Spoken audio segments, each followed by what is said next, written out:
Welcome to episode 27 of the Pitbox Podcast. We're back again. We got, nearly the full crew. It's just all the guys today. No Mary this time. But this episode is actually kind of similar to the last one.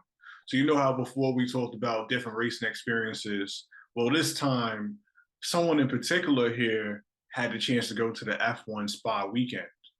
I know you might see the Lewis hats in the back. Well, actually, no, it's just one because, it's the color of a highlighter and whatnot.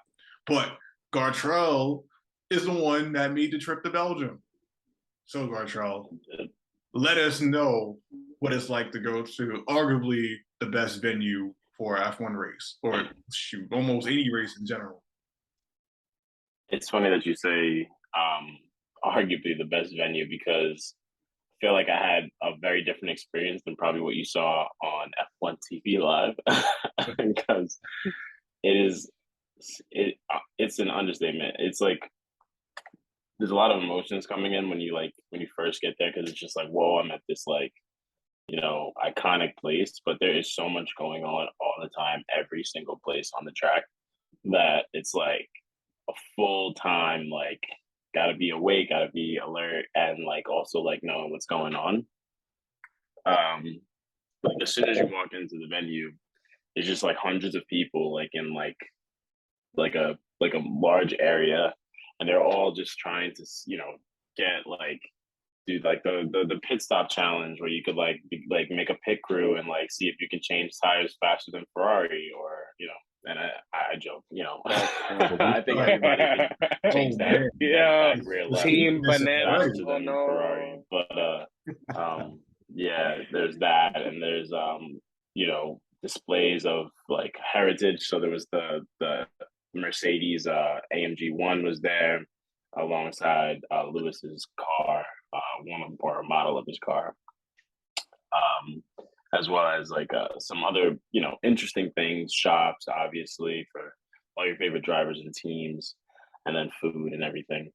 And the track is actually so much larger than you think, and it makes so much sense why there's only 44 laps in that circuit as compared to like every other circuit there is.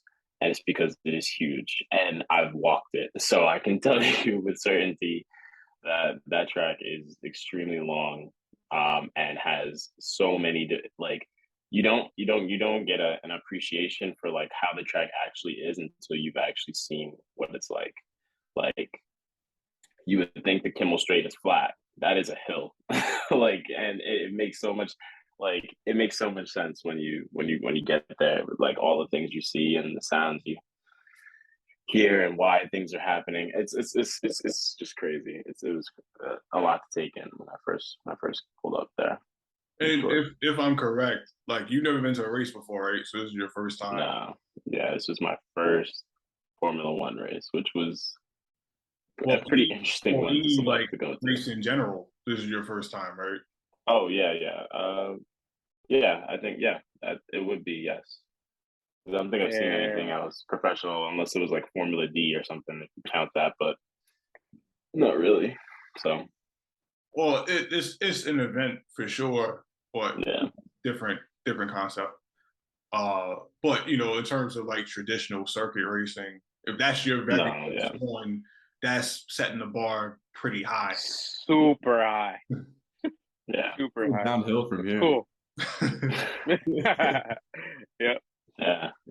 Just be more expensive races, and probably on the US side of F1, but we'll see. You never know. Yeah, I mean, it'll be downhill until we get you 6 hours to the Glen, and we get you in the car for $100. Yeah, man. Yeah. That's different. Yeah, cool, honestly, sure. Money. It's a big business there. I cannot explain to you like what it was like. Like, oh, I could try at least. So like, first thing is, I got there, I was like, shit, I didn't eat anything. I need to eat now. Like, and they have food there for you, but it's like not a traditional way of purchasing food. They make you fill up a card. So they issue a card that costs money, right? And then you fill up the card, and the card does not equal 1-to-1. So it's like, if you want 30 little points, like you have to pay like $50. So you pay €50 for 30 points, and then you take your points and be able to spend that anywhere there's a food stand. So it's like you go, there's like a sausage stand, a hot dog stand, or whatever, or fries, or burger, or cheeseburger, whatever you want, beer. They'll like charge you like 4, 5, 6, 7, 8 points, and they go pretty quickly. So you will definitely be like reloading multiple times throughout the weekend. It's big business, big business. And then like obviously they have all the gear there. And they're definitely charging a premium because like you can get most of the stuff on f1store.com with a discount delivered. And yes, it will take a little longer, but you will definitely not be paying what you pay, at those stands. And so is F1 a business? 100%. Is it all about the money? Probably. I'm not gonna lie. After experiencing that weekend, like you can easily spend hundreds and hundreds of dollars just being there for a couple of days. So yeah, I wanted to ask you too, because like speaking of the whole business aspect of it, it seemed like the one place they may have been lacking was like transportation logistics. Like I saw your IG and you parked and then walked like through a forest to get to your yeah, so there's no parking for the circuit. Well, there is parking for the circuit, but it's like you pay a premium to be able to park there.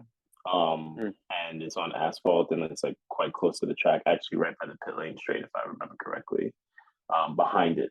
And a lot of people with like money will be there. So like I walk by, you see an AMG GTR, Ferraris and stuff like parked there because that's the people who have money and can get to those places. And the logistics for you to get into that parking space, to that parking lot, is way better than where I parked for my weekend. I paid 16 euros each day, and that was, you have to buy it in advance, and that's just like yellow parking.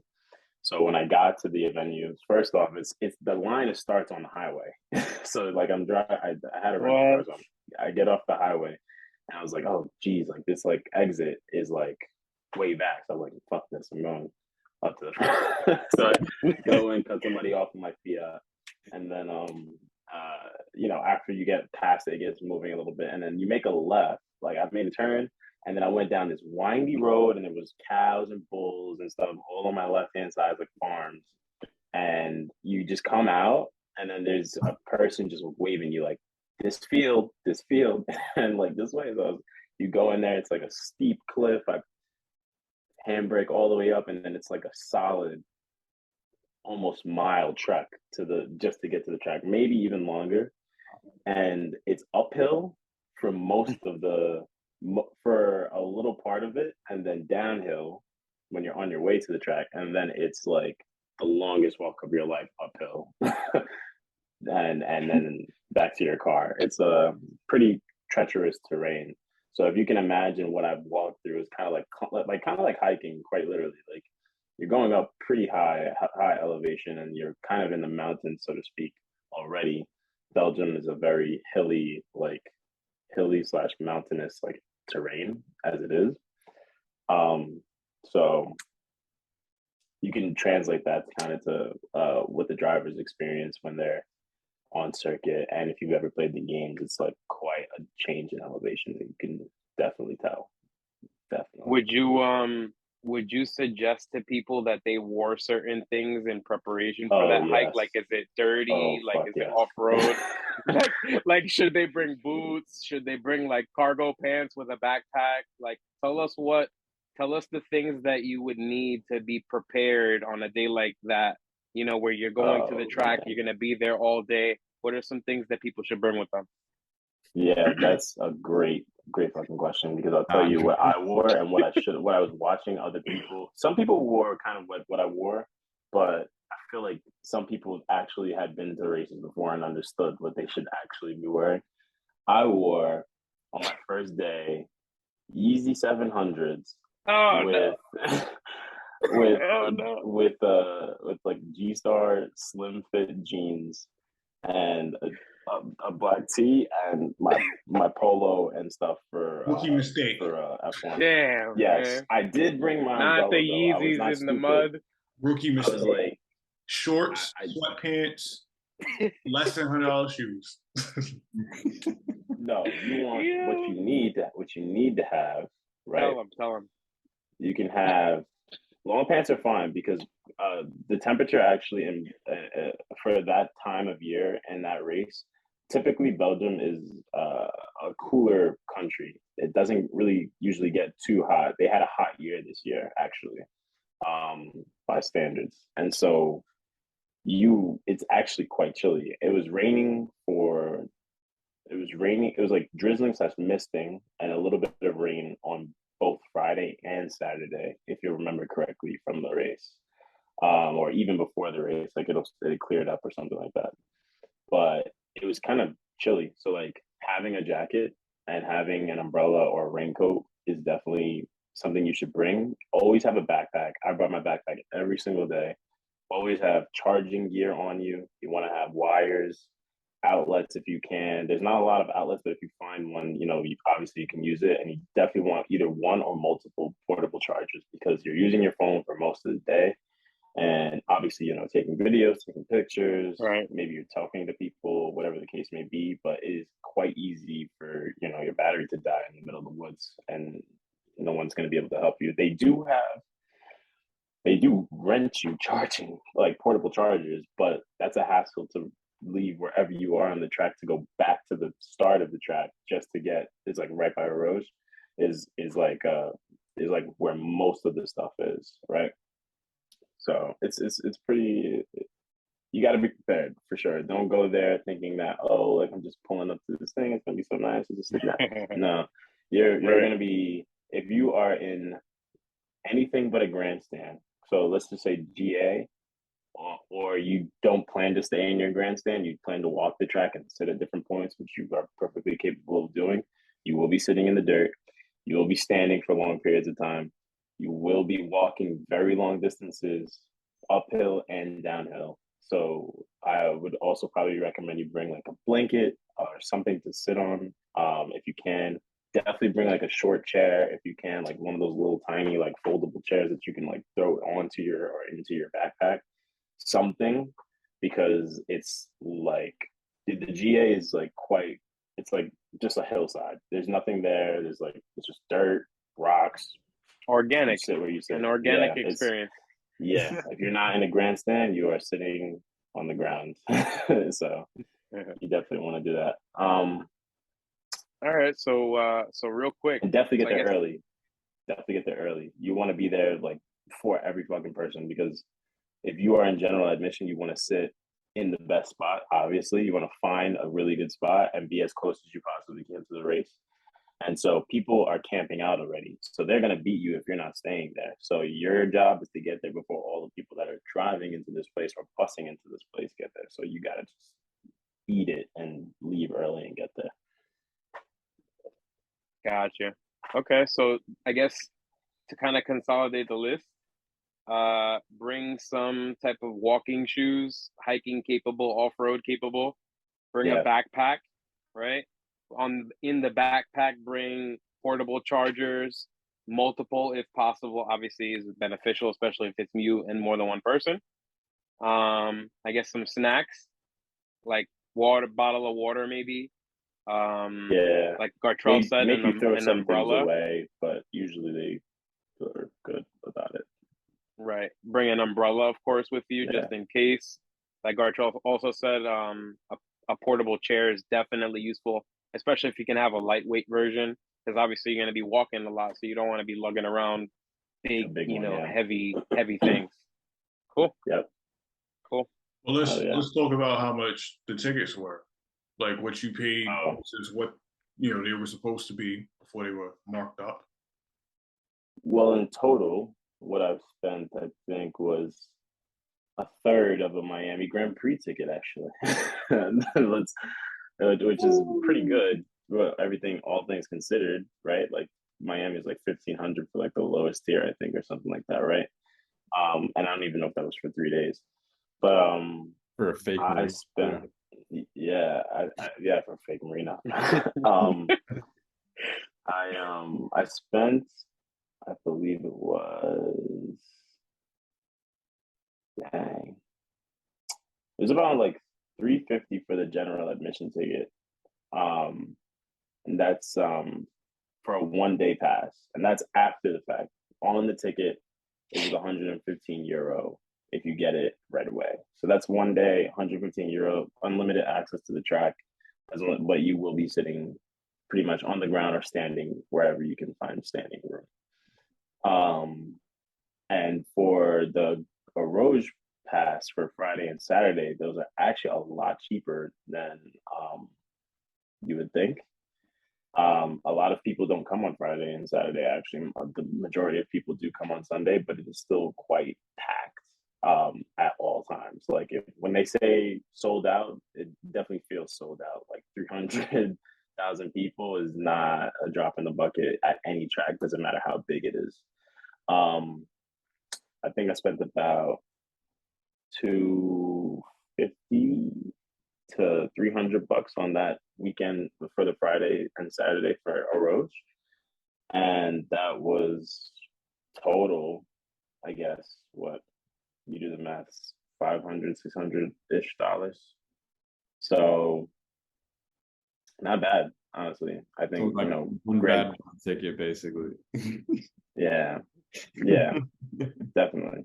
But the thing that gets you isn't even the ticket price itself; it's all the stuff you do while you're at the track. Like, you're gonna be the money you spend when you're there. Yeah, it's like if you want to buy food and you're gonna get hungry often, and you want water or you want beer or whatever, you're gonna spend money, and it's gonna easily cost you, another.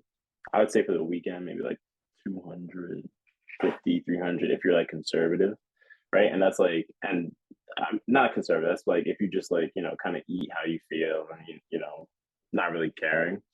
I think you can definitely get away with paying less for food during the weekend. And then there's obviously the shops, and you want your favorite driver's gear and stuff that you can't get while you're not when it's like you're not at the race, which is like I got some Racing Point things. They don't sell that anymore. Like you can't find that. Renault, Williams, and stuff like that. They had that there. So you see things and you're just like, oh, when am I going to see that again? And you buy it, it's like $100. So that's the type of things that really cost the real money. It's just like, those souvenir type aspect things. Yeah, I could definitely see the similarities because when me and Steve went to Watkins Glen, I mean, of course, to go to the actual race was about $100 or so, right? But it's what you spend when you're there. So it's like, we were buying a bunch of bottles of water. Bottles of water at the track are like, $4 or more depending on where you are. And food is obviously more expensive also. And then like Gartrell said, you want to buy the souvenirs. So we're spending money on t-shirts, posters, collection items. So you definitely want to bring, what would you say would be a good amount for people to bring, Gartrell?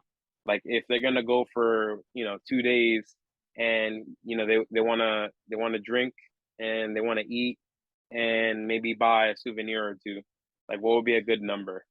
The weekend, if you're doing a full weekend, food and only a couple, like I'm talking like maybe one or two things, depending on what you're gonna buy. Like I don't know, if you go with the highest tier, it's kind of around like 200 for like those souvenirs and jackets and stuff.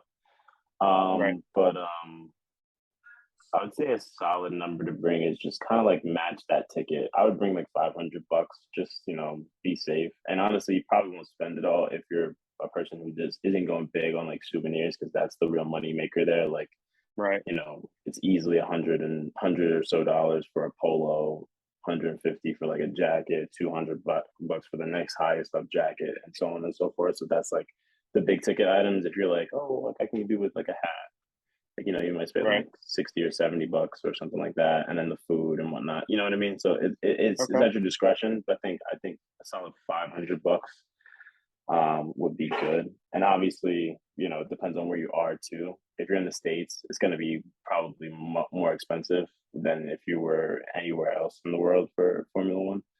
Maybe minus like Singapore, Abu Dhabi, and like those other big, huge races where it's like rich countries. But yeah, like if you go to like and maybe GBP also, so Silverstone. Sorry, getting too into it, but you get what I'm saying. Like, if you're in a place that takes euros, it's kind of like one for one for your dollar, and they usually don't bash you over the head when it comes to like prices on things. But you still expect to spend some coin, I would say. You know, one thing I will say, the ticket is relatively good value, especially for that weekend in particular, because you also get Formula 2 and Formula 3 racing as well as Porsche Super Cup. Because, you know, once they leave Europe, F2 and F3 don't really follow. Like, they mainly stay in Europe. And Super Cup also stays in Europe. W Series is like the only one that bounces around from continent to continent with them. So, how did you like seeing the Junior Series as well? It was interesting to see. I think it definitely sets a slight pace difference, and also just interest in the sport. Like, it's kind of like watching the G League and then, you know, the NBA finals, kind of, if that makes more sense. It's like, it was interesting seeing the pace of the cars. People kind of were a little disinterested, like they wouldn't be like piled up in certain places to see the cars like doing anything unless it was like the feature race or the sprint race. That was a sprint race weekend for F2 and for F3. It's the same. Um, It's the same setup for both. So they always do the sprint race the first day, yeah, the feature race the next day. right. And so we saw, so the races are what people like to watch a little bit more. Practice, quality, anything like that. It's except for F1 quality. Obviously, you know, it's not like a huge production, but you get to see the cars going at speed, you know, at close to speed. And you can hear the difference in the cars, you see the difference in the cars, and ultimately see the pace difference in the cars. And Formula One is just on like a whole other level. Um, I enjoy watching it. I think it was definitely interesting to see the different types of like the different cars and also different, you know, caliber of racers that were there from all the way from F3 to Porsche Cup to F1. And you can really tell like why F1 is F1 and why they are actually that good. There was a couple of crashes, I think, for like F2, F3 on that circuit, and like the control that the F1 drivers showed, especially like in P3, I think it was still, the track was still drying up, and you know, it's noticeable, and it was really cool, honestly. I think, when do you really get to see Porsche Cup? Like, like it's kind of hard to ever see it besides like, as you said, on like F1 TV or some streaming service. It was nice. It gives you some perspective, so to speak. Yeah. So I think my last question too, because you'd mentioned you walked the whole track, right? Yeah, most So of it. They didn't let me down the pit lane straight. Yeah, I did walk the whole thing. I didn't walk the whole thing on the track. So is there any part of the track, I almost want to exclude a Rouge just because it speaks for itself in that case, but any part of the track that you saw where like in person you looked at it and went, whoa, this is different. Like I did not expect it to look like this. Yeah. I would say Speed Corner and Lacombe. And like I didn't like in the game I've played, like I didn't realize how much of a downhill slope Speed Corner actually is, and like why it's called Speed Corner. Like they're moving when they take Lacombe and then come out and into the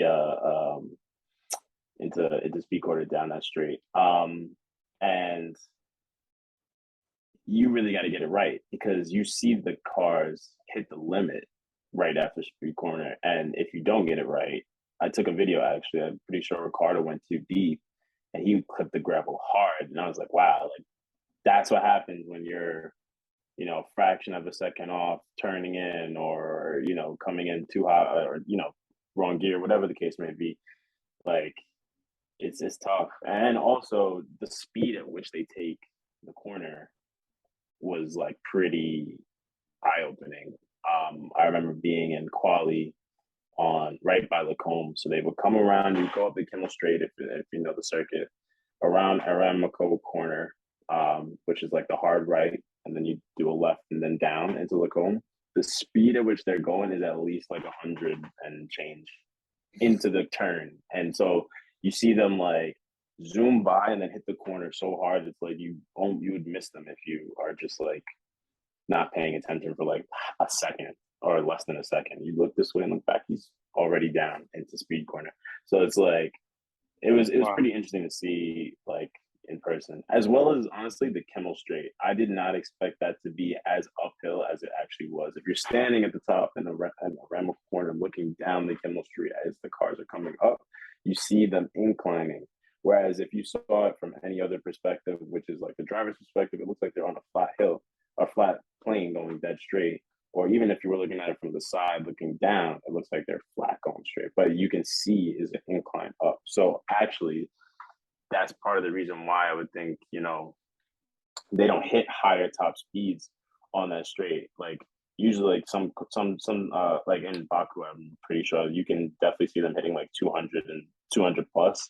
They hit around like 180, 190 down the Kimmel Straight, and that's because they're fighting gravity.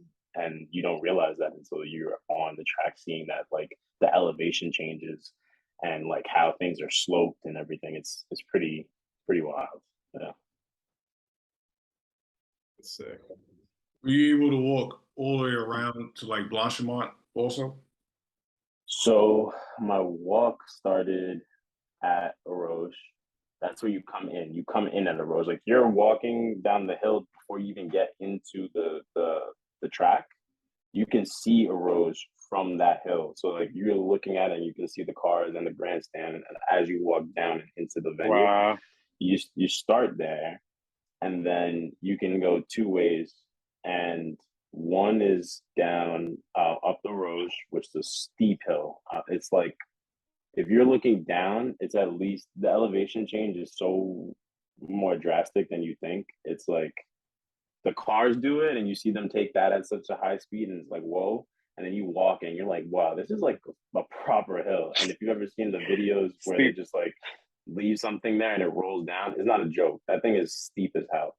So you go up there, down up to the Kimmel Straight, Radion, down the Kimmel Straight, Lacombe is the curve, speed corner down. And I don't know the names of these corners, but I did on track walk from the end of speed corner, like down that straight, all the way down to the pit lane straight where they blocked you off. And then you had to like leave the actual track up onto like the walkway. And then I walked up into La Source and then down. And I started at La Source the other day and came from La Source down all the way up to Eroge, which is a long trek. So you literally walked the track. Elevation change.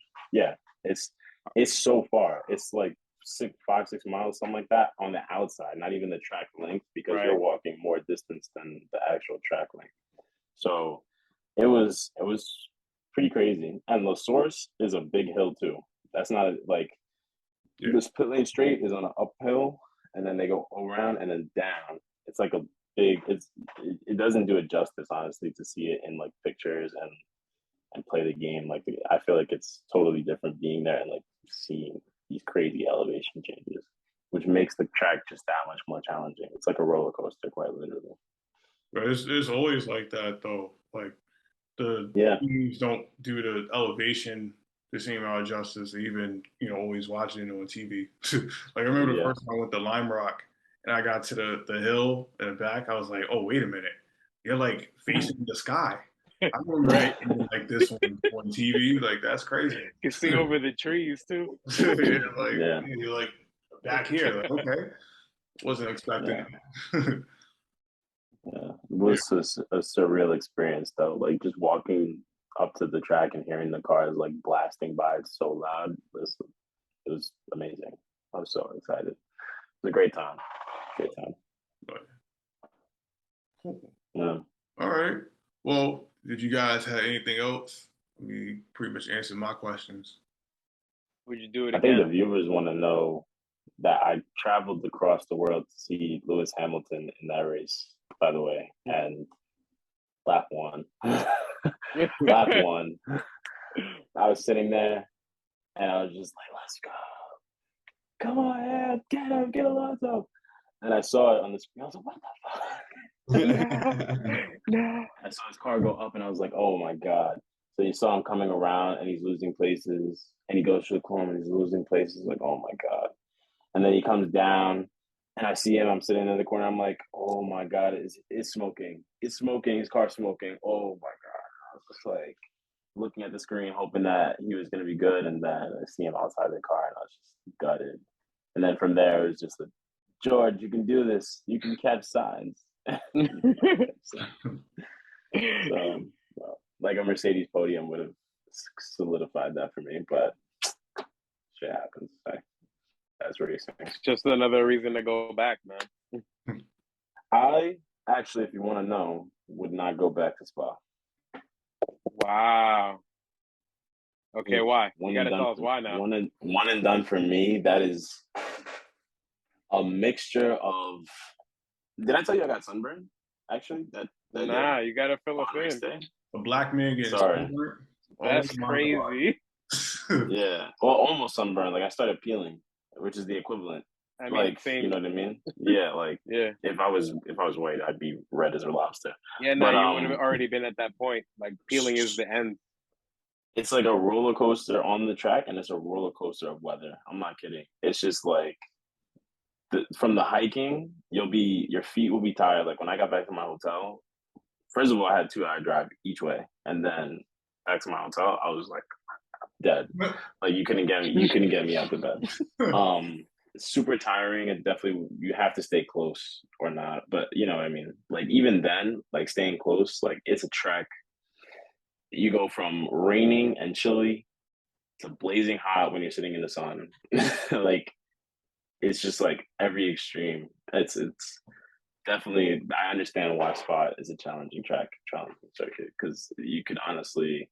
Oh, and that was the funny part too. So you could be on one part of the track and it'll be sunny, and there was another part of the track that's misting or raining. Like it's that far apart. So like that's crazy. I was sitting in roads and getting rained on, and then I was like, oh, let me go explore the track. I walked down maybe to right by Speed Corner, and it's not and raining. It's sunny out, and you're getting roasted. Yeah, it's pretty wild.